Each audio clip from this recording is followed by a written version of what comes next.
என் இதயத்தில் என்றும் வீற்றிருக்கும் அன்பு உள்ளங்களே, ஆருயிர் இதயங்களே, வணக்கம். ஆறுமுகத்தின் ஆரோக்கிய காலை யோகா வணக்கம். வழக்கம் போல தினமும் 3 மணிக்கு எழுந்து காலை கடன்களை முடித்துவிட்டு யோகா, தியானம், மூச்சு பயிற்சி ஆகியவைகளை முடித்துவிட்டு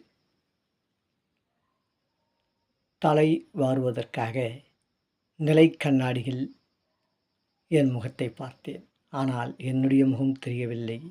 நண்பர்களே, உங்களுடைய அனைவரின் முகம்தான் எனக்கு தெரிகிறது. உடனே நினைவுக்கு வந்தது, உங்களையெல்லாம் காணொளி மூலமாக சந்திக்க வேண்டும் என்று.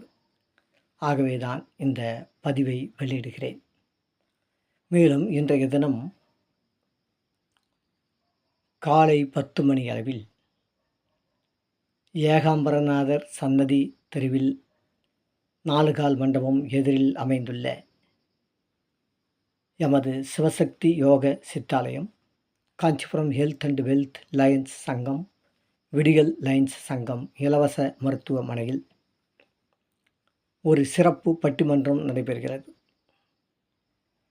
பட்டிமன்றத்தின் தலைப்பு என்ன தெரியுமா நண்பர்களே? ஒரு தலைவருக்கு அதிகமாக இருக்க வேண்டிய பண்பு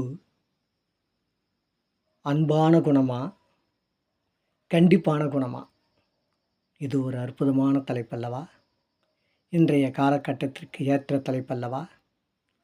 ஆகவே இந்த தலைப்பில் ஒரு அற்புதமான, அருமையான, சிறப்பான பட்டிமன்றம் நடைபெற இருக்கிறது. சிறப்பான பேச்சாளர்கள் கலந்து கொள்ள இருக்கிறார்கள். ஆகவே இந்த விழிப்புணர்வு பட்டிமன்றத்தை காண உங்கள் அனைவரையும் அன்புடன் அழைக்கின்றேன். சரியாக 10 மணி அளவில் உங்கள் அனைவரையும் எதிர்பார்க்கின்றேன். உங்கள் முகங்களை காண துடிக்கும், விரும்பும், ஆர்வமுடன் காத்திருக்கும் ஆறுமுகம். நன்றி, வணக்கம். மேலும் விவரங்களுக்கு என்னுடைய அலைபேசியை அணுகவும். வாழ்க நலமுடன், வளர்க வளமுடன். பட்டிமன்றத்தில் சந்திப்போம்.